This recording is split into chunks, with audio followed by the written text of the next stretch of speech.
Hi guys, how you doing? You hanging in there? I hope you are. I want to make this today. Should we do that? Amongst some other things. I was very inspired by a soap lady.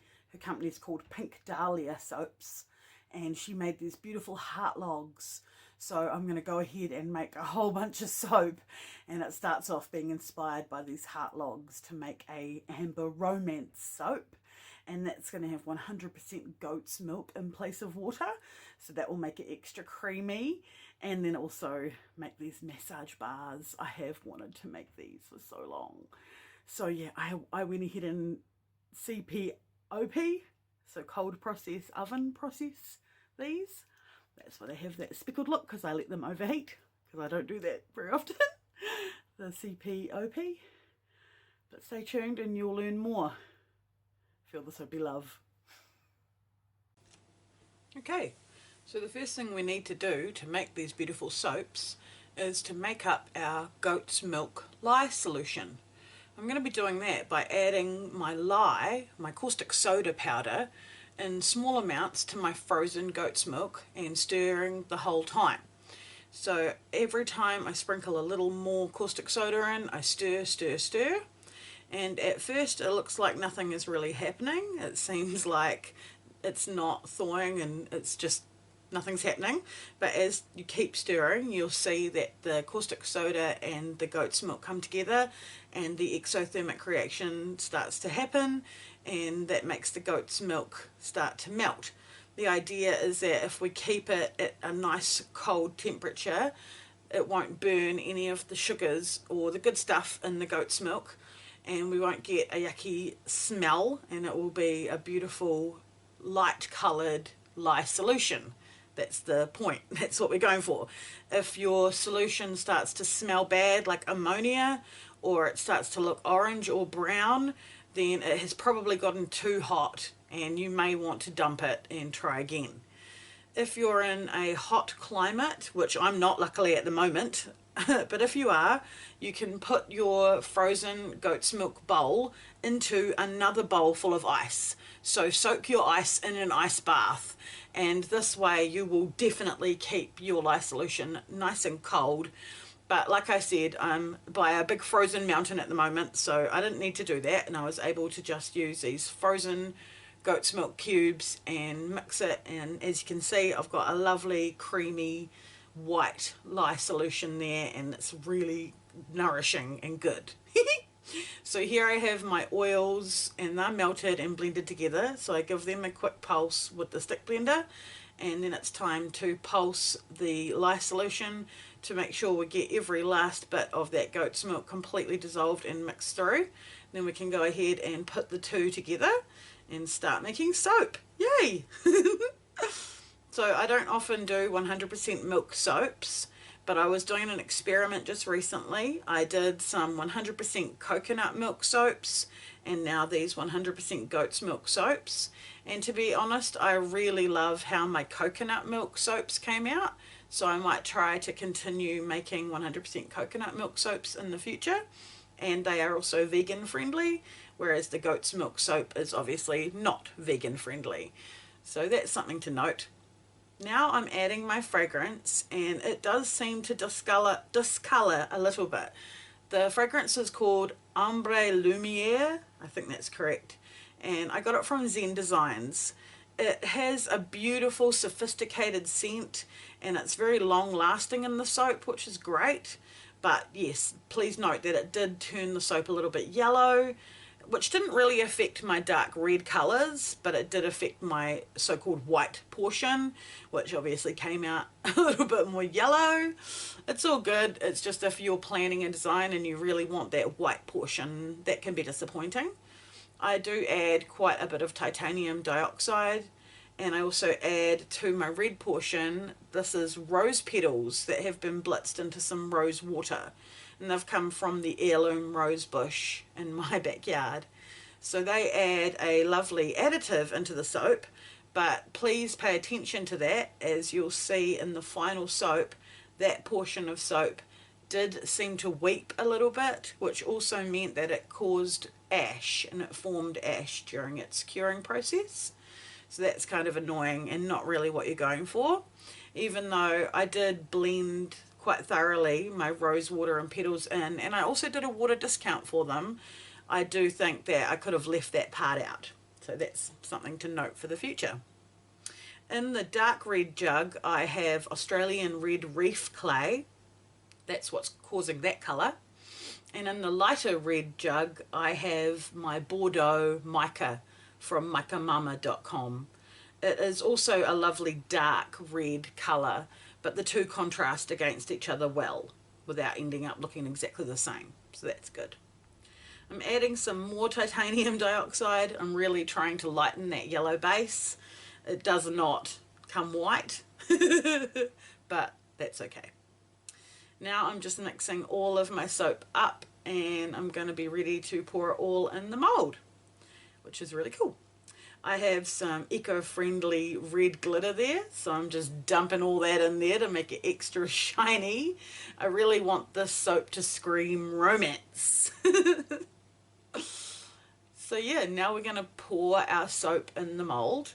We're going to start off with our darkest colour, which is the Australian Red Reef Clay, and I'm just adding a little bit more fragrance oil in right before the pour. I need to make sure the soap is fluid, but it also needs to be thick enough to hold those hearts so that they don't just sink straight to the bottom. So I start with a good generous amount, but not all of that dark colour. I save back a teeny bit. And then I'm going to go ahead and add my heart logs. Now these were really fun to make, and like I mentioned in my intro, you can go and you can see another video. I'll leave a link below to where I was inspired, and you can learn how to make these as well. Once you get confident with moulding soap dough, then all sorts of things become possible. And these little hearts were actually a lot simpler to create than I thought they'd be. And many soap dough creations, they fall into a far too complicated category for me. So it was neat to be able to make something that didn't take hours and hours and looked quite fab in the final soap. I do think more would have been better, so more heart logs. I think that in the final design, the beautiful little hearts are there, but it would have been great to have a lot more of them. So I'm just using the last bit of that very dark colour to make sure that I've covered up those heart logs completely and they're well submerged. I'm happy with the thickness. They stayed at the top portion of that colour, and now I'm able to go ahead and put that other red over top. And they're going to come together to create two different red layers, followed by a white layer. White, more like a sort of a yellow amber coloured layer. And then, of course, I'm going to go ahead and swirl for the very, very top layer. So quite a lot of layers going on in this design, really pushing myself by also doing it with the 100% goat's milk soap, which can sometimes thicken up on you and make doing intricate designs difficult. But, you know, gotta love that, gotta push yourself, right? It's nice to be back out in the soap room. I have been unable to get out into the soap room as much as I'd like lately. But I actually have really good news, and the reason why I haven't been out in the soap room is because I'm pregnant. That's right, we are pregnant with baby number 3. Very, very exciting, and meaning lots of life changes are happening over here in StarrSoaps land.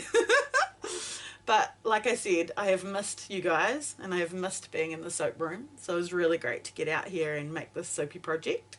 It smells divine. I love it. And it is a super creamy soap. It really does have a big, fluffy, fluffy lather.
I have finished my original soap project.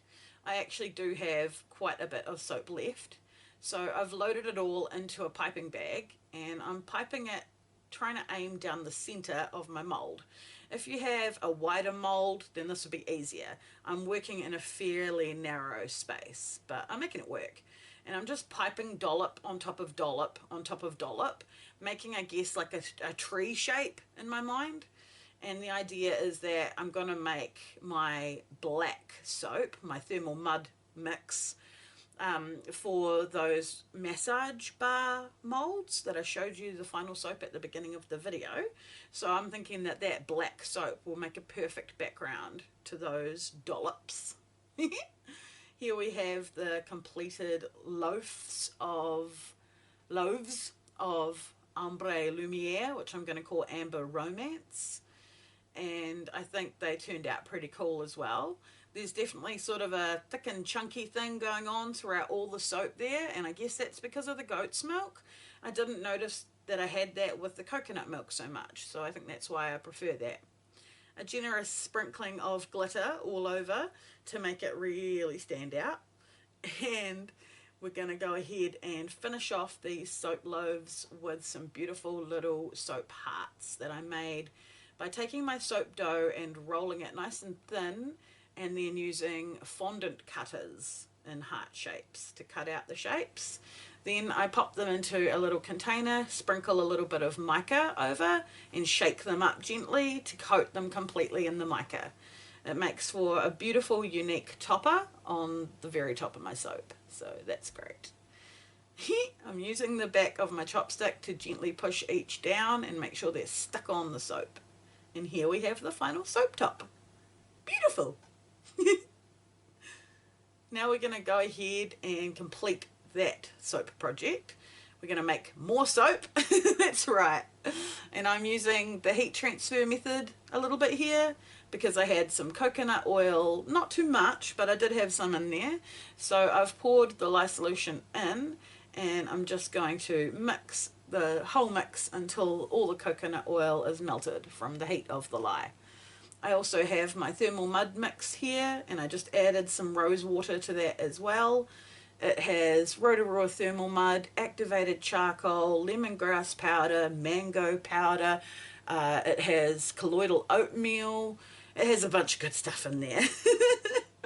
So that is what this whole soap is going to be sort of coloured and enriched with. So I go ahead and mix it, and I add a little bit of the fragrance, which is an oak moss and amber fragrance. And again, I got that from Zen Designs. So I'll give this a very quick pulse with the stick blender, but I do not want to overmix. This needs to stay fluid so that it will go all around those dollops, and it will actually fill up all of the crevices and the spaces. So I mix a little bit of the soap into my thermal mud mix, and I'm just getting every little bit off that spoon as well. Don't want to waste any of it. Then I can completely mix it all until it's all combined, and then mix it all back into the big bowl. This is just me making sure that I get every last bit of that beautiful thermal mud mix into that soap. We don't want to waste any or leave any of it behind. So I'm going to even scrape down the walls of the jug and make sure that every last bit goes in there. That oak moss and amber scent is very natural, and it reminds me of like a walk in the bush or something like that. So that's really neat. And this is just fluid enough because I acted fast enough, but you can see it thickening as I pour it to get around all of those dollops and completely cover them in the black soap. So I'm pretty chuffed with that because that was just a last minute thing. I had some soap left over and I was like, why don't I try this? So I'm really glad, and I love how it turns out. So I'll probably end up doing that again. And I had the perfect amount of soap to fill up the mold and also fill up all 4 of these massage bar molds.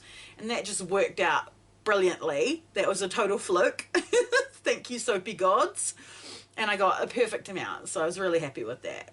And of course, I'm going to go ahead and put some more eco-friendly glitter all over the top because, you know, everything's better with glitter. A few little extra toppers on here. I actually made these using a Russian piping tip many, many moons ago. They've been stored for a while.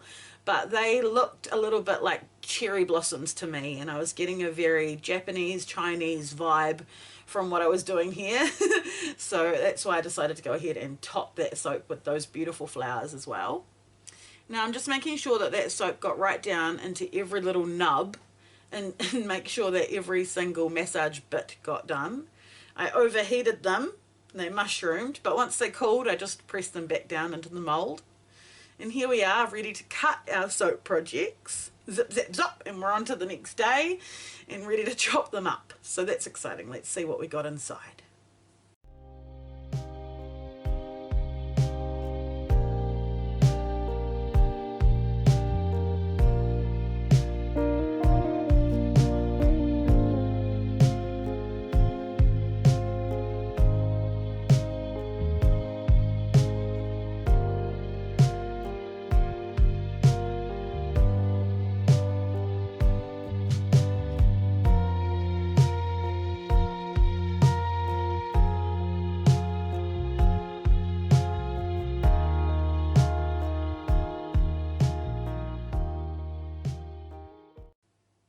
I do really like how those hearts came out.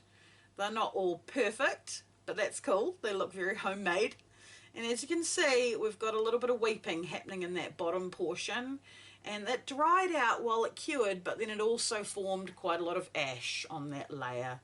So I would leave out my petal infusion next time.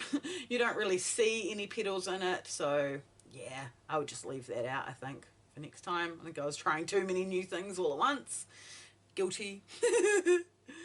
I'm pressing down very gently on my cutter because I don't want to break any of the strings. This soap got really hard.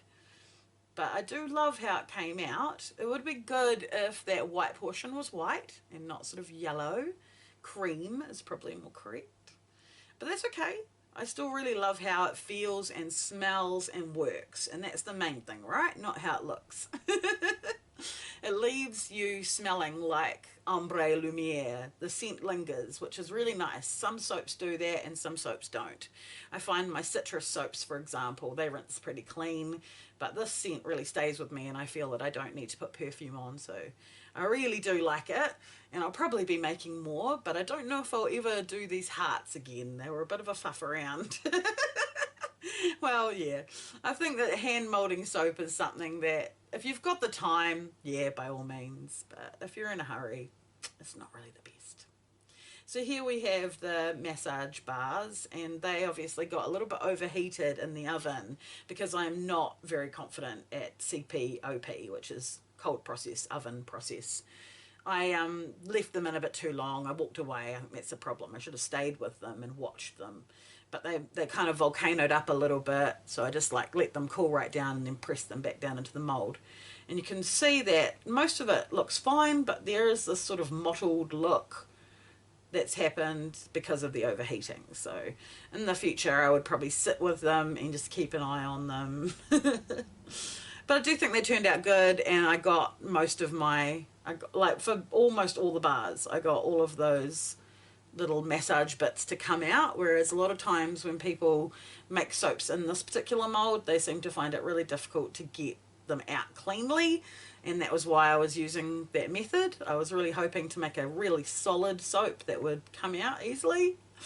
So yeah, it's all learning and practicing. I kind of like the look, and it has an exfoliating feel to it when you're using the soap, but it wasn't what I was going for.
soap that was the sort of accidental extra ended up becoming one of my favorites, and I called it Luck Dragon based on these two bars. They really do remind me of the Chinese luck dragon, and I'm amazed at how that happened, because I sort of thought I was piping trees into the mold, and instead I got, look at this, looks like a little lady almost, like incredible, incredible. And I love how those swirls came out, and the black soap around them makes them really pop. It's really cool. I love how this little bonus extra loaf came out. Well, thank you guys so much for tuning in today and watching me create some cool soapy projects. I will be creating more, hopefully, but then these videos will not be weekly, I'm sorry, any longer. They might be fortnightly, they might be monthly. They'll be coming at you when I can get them out. I hope you guys know that I love you all, and I hope that you're all staying sane in lockdown, those of you that still are. We are currently out of lockdown in New Zealand, which is wonderful and a blessing, but I know that's not the case for everybody. So all of those of you who are still at home, I'm sending my love to you. I hope you're staying sane. I hope you're finding projects and things to do to keep yourself busy and make the time go by. And I hope you're enjoying each other. In our time of lockdown, we really did enjoy each other. And the result is baby number 3 is on the way.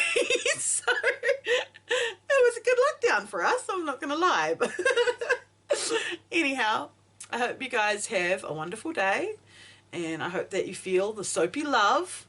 If you would like to contact me to order any of these beautiful soaps that you watch me create, then send me an email, starrsoaps@gmail.com. I'll be happy to send you an updated list of all the soaps and body balms and lip balms and things I have, which I do have a lot available, and you can get yourself some beautiful StarrSoaps love. Alright guys, well, take care, and I'll see you all next time.